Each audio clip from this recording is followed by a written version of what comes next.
साथ बड़ी खबर आपको बता दें, पूर्व सीएम भूपेंद्र हुड्डा ने मुख्यमंत्री नायब सैनी पर पलटवार किया है। बापू बेटे की पार्टी कहने पर हुड्डा ने पलटवार किया। सीएम को मुद्दे की बात कहनी चाहिए, नसीहत उन्होंने दी। मैं भी गुरु चेले की सरकार कह सकता हूं।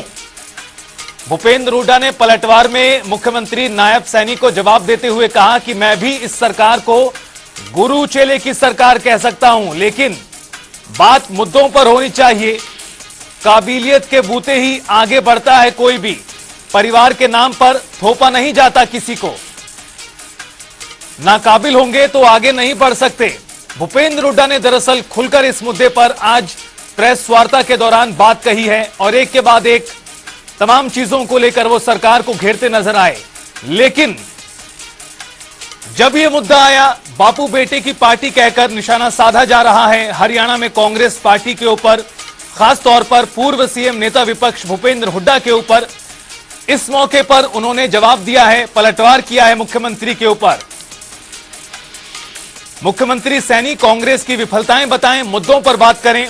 निराधार आरोप लगा रहे हैं, काबिलियत के आगे ही कोई भी आगे बढ़ता है, परिवार का होने से थोपा नहीं जाता। बड़ी खबर इस वक्त की आपको बता दें, दरअसल बीजेपी के तमाम बड़े नेता, कई नेता हरियाणा में कांग्रेस पार्टी पर परिवारवाद का आरोप लगाते हुए बापू बेटे की पार्टी हरियाणा में कांग्रेस को करार दे रहे हैं। और इसी को लेकर आज पूर्व सीएम ने तंज कसा है और पलटवार करते हुए कहा कि मैं भी कह सकता हूं कि यह सरकार गुरु और चेले की सरकार है। और हमारे साथ इस मुद्दे पर ज्यादा बातचीत और चर्चा के लिए प्रोफेसर विदु रावल जी जुड़ गए हैं, बीजेपी प्रवक्ता। विदु रावल जी, आपका बहुत स्वागत है जनता टीवी पर। धन्यवाद जी। विदु रावल जी, आप पूर्व सीएम भूपेंद्र हुड्डा का आज प्रेस वार्ता के दौरान एक बड़ा बयान सामने आया। वो कह रहे हैं कि बीजेपी के लोग लगातार ही कह रहे हैं कि बापू बेटे की पार्टी है हरियाणा में कांग्रेस, मुद्दों पर बात नहीं करती बीजेपी। इस तरह से मैं भी कह सकता हूं कि यह सरकार गुरु और चेले की सरकार है। इस बयान को आप कैसे देखते हैं और क्या कुछ आपका जवाब? रावल जी। देखिए, इस बयान के दो अंग हैं। पहली बात तो मुद्दे पर बात करने का, और दूसरा गुरु और चेला, बाप और बेटा। ये पहला अगर विषय उठा लें तो मुद्दों पर बात तो कांग्रेस भी नहीं करती। जिस कांग्रेस ने इस देश के ऊपर इमरजेंसी थोपी, वो किस प्रकार से जनता के बीच में जनता को गुमराह करते करते फिर रहे थे और कह रहे थे कि लोकतंत्र खतरे में है। जिस कांग्रेस पार्टी ने हिंदुस्तानियों का 1.5 वर्ष तक वोटिंग राइट्स खत्म कर दिए, जो लोकसभा चुनाव 5 साल बाद होना था वो जाकर 6.5 साल बाद हुआ, वो कह रहे थे कि भारतीय जनता पार्टी जीत गई तो आपके वोटिंग राइट्स खत्म कर देगी। जिस कांग्रेस पार्टी ने 21 महीनों तक देश के संविधान को ताला लगा दिया इमरजेंसी के दौरान, वो कांग्रेस पार्टी उसी परिवार के वंशज, इंदिरा गांधी जी ने इमरजेंसी लगाई, उन्हीं के पोते आकर कह रहे थे कि भारतीय जनता पार्टी से संविधान की रक्षा करने, और रक्षा करने वाले कौन? जिनकी खुद की दादी ने इस देश के संविधान को ताला लगाया था, और ताला लगे हुए संविधान के अंदर भी पन्ने फाड़ फाड़ कर अलग प्रकार का एक संविधान, जिसको मिनी कॉन्स्टिट्यूशन कहते हैं, 42वां संशोधन, 38 से लेकर 42वें जो संशोधन है वो किए। ये तो हो गया पहला बात। अगर मुद्दों की बात भूपेंद्र हुड्डा करते तो चुनाव के दौरान मुद्दों की बात करते। ये मुद्दों की दुहाई देना और मुद्दों पर बात ना करना, ये भी तो कहीं ना कहीं जनता को भ्रमित करने की बात है। मुद्दों की बात करें। लोकसभा में खड़े होकर राहुल गांधी क्या मुद्दों की बात कर रहे थे? जब गुरुओं के और देवी देवताओं के वो चित्र दिखा रहे थे, मुद्दों की बात तो नहीं कर रहे थे। अगले 1 घंटे तक उनके मुंह से नीट शब्द नहीं निकला। 1.5 घंटे के अपने वक्तव्य में केवल 1.5 मिनट उन्होंने नीट पर लगाया। किसी प्रकार से चर्चा करने को तैयार नहीं। प्रधानमंत्री जी बोलने लगे, उससे पहले उठकर चले गए। तो भाई ये तो बात हो गई मुद्दों। ठीक है, अब आता है दूसरा पहलू, जो उन्होंने कहा गुरु शिष्य और बाप बेटा।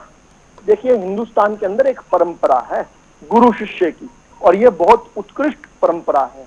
इस परंपरा में आप कहां से लेकर शुरू करना चाहेंगे? चाणक्य चंद्रगुप्त से शुरू कर लीजिए, आप समर्थ गुरु रामदास से लेकर छत्रपति शिवाजी तक ले आइए इस बात को जी। आप इसको गुरु परमहंस तक से लेकर जो है स्वामी विवेकानंद जी तक ले आइए। आप इसको जो है गुरु द्रोणाचार्य से लेकर अर्जुन तक ले आइए। लेकिन ये बाप बेटे वाली जो परंपरा है ना, कि मैं खत्म कर रहा हूं, अब बात खत्म कर रहा हूं, ये बाप बेटे वाली जो परंपरा है, ये कांग्रेस थोप रही है हिंदुस्तान पर। हिंदुस्तान का मन लोकतांत्रिक है, ये राजतांत्रिक तरीके थोप रही है। ये कहती है कि जनता के बीच से राजा नहीं निकलेगा, जनता की वोट से राजा नहीं बनेगा, राजमाता की कोख से राजा बनेगा।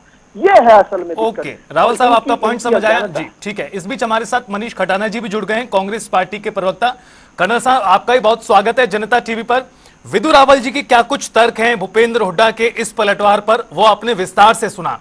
आपका क्या कुछ जवाब है जो आज भूपेंद्र हुड्डा ने कहा है कि बीजेपी और मुख्यमंत्री नायब सैनी मुद्दों पर बात नहीं करते, परिवारवाद को लेकर लगातार कहते हैं कि ये पार्टी बाप बेटे की पार्टी है, बाबू बेटा की पार्टी है। इस मुद्दे को लेकर खटाना साहब आपका क्या कुछ जवाब है?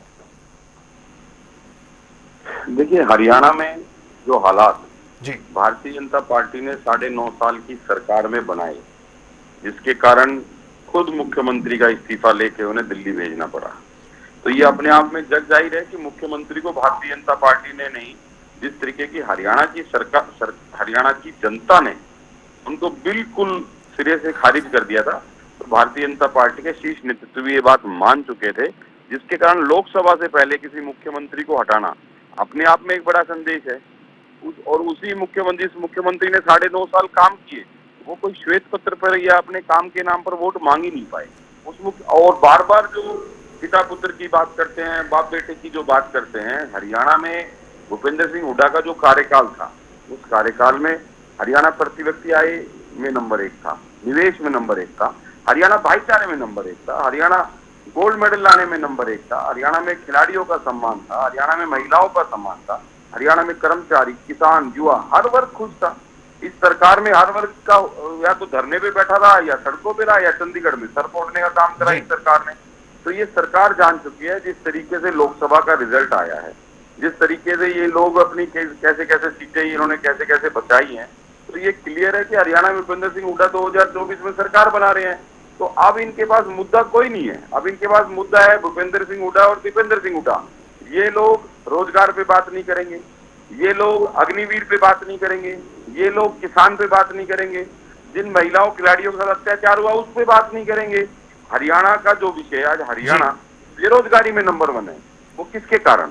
इनकी पॉलिसीज के कारण।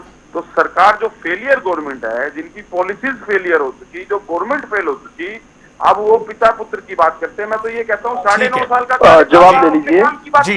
आ रहा हूँ रावल जी, मैं आपके पास आ रहा हूं। हमने एजुकेशन में ये काम किया, आप ये बताओ कि हमने जी इंफ्रास्ट्रक्चर के लिए ये किया, आप ये बताओ कि हमने हेल्थ में ये किया। ठीक है, आपको पिता पुत्र की बात करने की जरूरत ही नहीं है। ठीक है। रावल साहब और खटाना जी, खटाना जी माफी के साथ आपको एक सेकंड के लिए रोकता हूं, आप दोनों बने रहिए हमारे साथ। क्या बयान सामने आए हैं, पहले मुख्यमंत्री सैनी साहब और उसके बाद पूर्व मुख्यमंत्री भूपेंद्र हुड्डा ने क्या कुछ कहा है, एक बार सुन लेते हैं। वो आज क्योंकि कांग्रेस में बापू बेटा की पार्टी रह गई है और दोनों लगे हुए हैं, बापू भी लगा हुआ है, बेटा भी लगा हुआ है, परिवार तक सीमित पार्टी रह गई है, परिवार से बाहर नहीं है।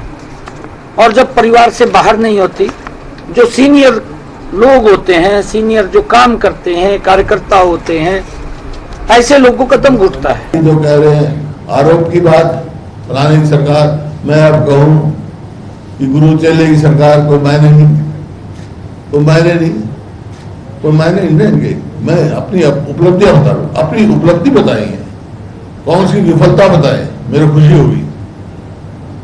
निराधार आरोप लगाने का कोई मायना नहीं है। अब ये जगह जगह दे रहे हैं फलाने को, उसका जिसमें काबिलियत होती है वो आपका बेटा काबिल होगा तो अच्छा पत्रकार बन जाएगा, ना काबिल होगा तो कौन आगे जाने देगा। काबिलियत की बात है, लोगों की एक्सेप्टेबिलिटी की बात, थोपा नहीं जा सकता कोई, परिवार के नाम पर कोई थोपा नहीं जा सकता है। अपॉर्चुनिटी होती है, लोगों को स्वीकार होता है। तो ये तो निराधार आरोप है इनका, ये विफल सरकार है और अपने खुद के इनके कोई फैसले ही नहीं है। फैसले कहीं और से आ जाते हैं, ट्रांसफर तक कहीं और से आती हैं, तो ये क्या है? तो वर्तमान सीएम और एक एक्स सीएम क्या कह रहे हैं इन दोनों मुद्दों को लेकर आपने सुना। हमारे साथ दो खास मेहमान लगातार जुड़े हुए हैं। बीजेपी पार्टी की तरफ से प्रोफेसर विदु रावल जी हैं और कांग्रेस पार्टी की तरफ से मनीष खटाना जी हैं। रावल साहब, जो काबिल होगा, जिसकी स्वीकार्यता होगी, उसको लोग स्वीकार करेंगे, थोपा नहीं जा सकता। जो आप आरोप लगाते हैं कि बापू बेटे की पार्टी है, इन्हीं दोनों का काम, इन्हीं दोनों का बस चल रहा है, बात चल रही है। हुड्डा साहब ये कह रहे हैं कि जिसकी स्वीकार्यता होगी उसको लोग स्वीकार करेंगे, थोप थोड़ी सकता है कोई यहां पर। इस वाली मुद्दे पर आपका क्या कहना है रावल जी? देखिए, अगर हुड्डा साहब की बात पर यकीन करें तो ये तो रेशियल सुप्रीमेसी की बात है। इनका मुताबिक तो केवल हुड्डा परिवार में यानी भूपेंद्र सिंह हुड्डा के बेटे ही सुप्रीम हो सकते हैं। पहले भूपेंद्र हुड्डा सुप्रीम होंगे, फिर उनके बेटे सुप्रीम होंगे, फिर उसके बाद जो आने वाली वंशज हैं, पीढ़ियां हैं, वो सुप्रीम होंगी। और जहां तक सुप्रीम की बात है, जो सुप्रीम नहीं होते उनको क्या रिटायर्ड कर देते हैं? उनको क्या रिटायर कर देते हैं? नहीं करते। राहुल गांधी ने हिंदुस्तान के अंदर चुनाव हारने का रिकॉर्ड बनाया हुआ है। क्या राहुल गांधी को इन्होंने अपने से तिलांजलि दे दी? नहीं दी। राहुल गांधी के पीछे पड़े हैं जबरदस्ती। वो ऐसा विमान है जो लॉन्च होने से पहले ही जो है लॉन्च पैड पर ही जो है। रावल साहब, प्रदेश के मुद्दों पर ही बात करते हैं, ज्यादा बेहतर रहेगा, क्योंकि इस बातचीत को समाप्त करें उससे पहले प्रदेश के मुद्दों। आप कह रहे हैं कि पूर्व सीएम हुड्डा साहब टॉपिक, पूर्व सीएम हुड्डा साहब मुद्दे उठा दें। आप रावल साहब किन मुद्दों को लेकर अब चुनाव में जाने वाले हैं, और जिस चीज का आरोप लगा रहे हैं हुड्डा साहब, उसको लेकर आपकी टिप्पणी 30 सेकंड में, उसके बाद खटाना साहब का जवाब। आपने बहुत अच्छी बात कही। 30 सेकंड में तो नहीं बात हो पाएगी जी, लेकिन कम से कम डेढ़ मिनट में बात करने का प्रयास करता हूं। जी सर। पहली बात तो ये कि अब मुद्दों से केवल मुद्दों का नाम लेकर डराया करते हैं। मुद्दों की बात कर लेते हैं। भूपेंद्र सिंह हुड्डा जो हैं बिजली कंपनियों के ऊपर 28,500 करोड़ रुपए का कर्ज छोड़कर गए थे। आज वही बिजली कंपनियां जो हैं, और उस समय बिजली भी जो है हफ्ते के अंदर 2 दिन आया करती थी ग्रामीण क्षेत्र में, और वो भी 2 दिन जो होते थे 8 और 9 घंटे आया करती थी। आज 7 के 7 दिन हरियाणा के अंदर 5658 गाँव में, और इससे अधिक हो चुके हैं वैसे तो, उनमें 24 घंटे बिजली आ रही है। यानी 83% हरियाणा के गांवों में 24 घंटे बिजली आ रही है शहरों के तर्ज पर।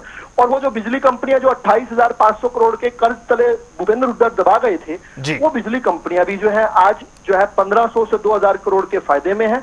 पूरे हिंदुस्तान में चौथे और 5वें नंबर की रेटिंग में है। भूपेंद्र हुड्डा जो है पर कैपिटा इनकम 1,35,000 प्रति व्यक्ति छोड़कर गए थे।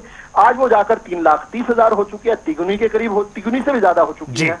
इस पर मुद्दे पे बात कर लेते हैं। भूपेंद्र सिंह हुड्डा अपने शासनकाल में 86,000 नौकरियां दे गए थे पर्ची और खर्ची के बावजूद। हम पारदर्शिता से बिना पर्ची और खर्ची के आज तक 1,32,000 से अधिक नौकरियां दे चुके हैं, और 50,000 नौकरियां लाइन अप हैं, इनसे दुगने से ज्यादा। लेकिन ये मुद्दों की बात करते तो नहीं है। जनता के बीच में जाकर तो संविधान की बात करते हैं। ठीक है रावल साहब, जनता के बीच में जाकर तो आरक्षण की बात करते हैं, नॉन इश्यूज को खटाना साहब 8500 रुपए ठीक है खट योजनाएं लेकर आते हैं। उस समय तो जनता के बीच में जाओ ना। ओके रावल साहब, आपका पॉइंट, मुद्दे गिनवाओ ना, मुद्दे गिनवाओ। एक विषय बताओ, मैं खत्म करूं। ठीक है रावल साहब, रावल साहब माफी के साथ समय इतने की इजाजत दे रहा है, प्लीज कंप्लीट करें। बिल्कुल, लास्ट लाइन है जी। भूपेंद्र, मेरा ही सवाल लेकर चले जाइए खटाना साहब पे। उनको कहिए कोई एक ऐसा सेक्टर बताएं जिसमें भूपेंद्र हुड्डा हमसे बेटर थे। कोई एक सेक्टर ऐसा ठीक है, बता दें। सवाल आपका सवाल खटाना साहब, इसका भी जवाब दीजिए। और एक सवाल ये भी, क्या ये पार्टी के ऊपर चिपक रहा है बेटा बापू की पार्टी, जिस तरह से बीजेपी तमाम कह रहे हैं लोग, क्या आपको डर है कि ये चिपक जाएगा तो इससे नुकसान हो सकता है, नरेशन ही फैल सकता है? देखिए, लोकतंत्र में जनतंत्र की बड़ी वैल्यू है। जनता जनार्दन है, और जनता वोट देके किसी को सुप्रीम बनाती है और नेता बनाती है जी। हरियाणा के लोगों ने, हरियाणा के युवाओं ने, बुजुर्गों ने, खिलाड़ियों ने, महिलाओं ने, पहलवानों ने, हर वर्ग ने, 36 बिरादरी ने दीपेंद्र सिंह हुड्डा को 3.5 लाख वोटों से जिताकर भेजा। वो जो सुप्रीम बनाया वो हरियाणा की जनता ने बनाया, हरियाणा के दिलों पे जो राज करता है। ये तो बात थी सुप्रीम की। अब मेरे भाई बात कर रहे थे कि कोई एक सेक्टर बताएं जहां पर हुड्डा साहब हमारे से बेहतर हो। तो मैं आप ऑन एयर जनता टीवी के सामने ये पूछता हूं कि हुड्डा साहब 3 साल में मेट्रो को 4 शहरों से जोड़ने का काम कर गए। बल्लभगढ़ की बात करें, बहादुरगढ़ की बात करें, गुड़गांव की बात करें और फरीदाबाद की बात करें। तो ये मुझे ये बताएं कि भारतीय जनता पार्टी के पास पैसे खत्म हो गए थे, या भारतीय जनता पार्टी पैसे कर्ज में डूब गई थी जो एक भी पिलर आगे नहीं बढ़ाया? ये तो सेक्टर की हो गई मेट्रो की बात जी। दूसरी, क्या एक भी बिजली का पावर प्लांट, जो हुड्डा साहब ने 4 पावर प्लांट लगाए, क्या इन्होंने एक भी पावर प्लांट लगाया? तीसरी बात, इन्होंने कहा जी कितने गाँवों में बिजली पहुंचाई। अरे गुड़गांव जैसे शहर में आज भी बिजली की किल्लत से लोग जूझ रहे हैं। गुड़गांव का सरकारी हॉस्पिटल में 2-2 दिन बिजली नहीं आई, पावर बैकअप का सिस्टम नहीं था एक बार सरकार ये के पूछ के पास। बताइए, गुड़गांव और का मेरे भाई जो बात हॉस्पिटल कर रहे ठीक हैं, है। छोड़कर गए थे। जी, अब कैसा हो गया? सर समय जी खजाना साहब कंप्लीट करें, आप भी समय इतने की इजाजत दे रहा है जी। भारतीय जनता पार्टी को हरियाणा की जनता नकार चुकी है। ओके। फेलियर है, ये कोई एक नो चीज विजन तो गवर्नमेंट बना के है, बताएं। नो विजन गवर्नमेंट है, कोई विजन नहीं है इस गवर्नमेंट के पास। ठीक है, एक भी नहीं ठीक बता। है। प्रोफेसर विदु रावल जी और मनीष खटाना जी, आप दोनों के अपने वैलिड पॉइंट हैं और अपनी बात है। फिलहाल समय इतने की ही इजाजत दे रहा है। आप दोनों का बहुत शुक्रिया हमारे साथ जुड़ने के लिए और इस मुद्दे पर बातचीत करने के लिए। जिस तरह से प्रदेश में जो विधानसभा के चुनाव है नजदीक आ रहे हैं, बयानबाजी भी तेज हो रही है, मुद्दों को लेकर वार और पलटवार का दौर भी आगे बढ़ रहा है।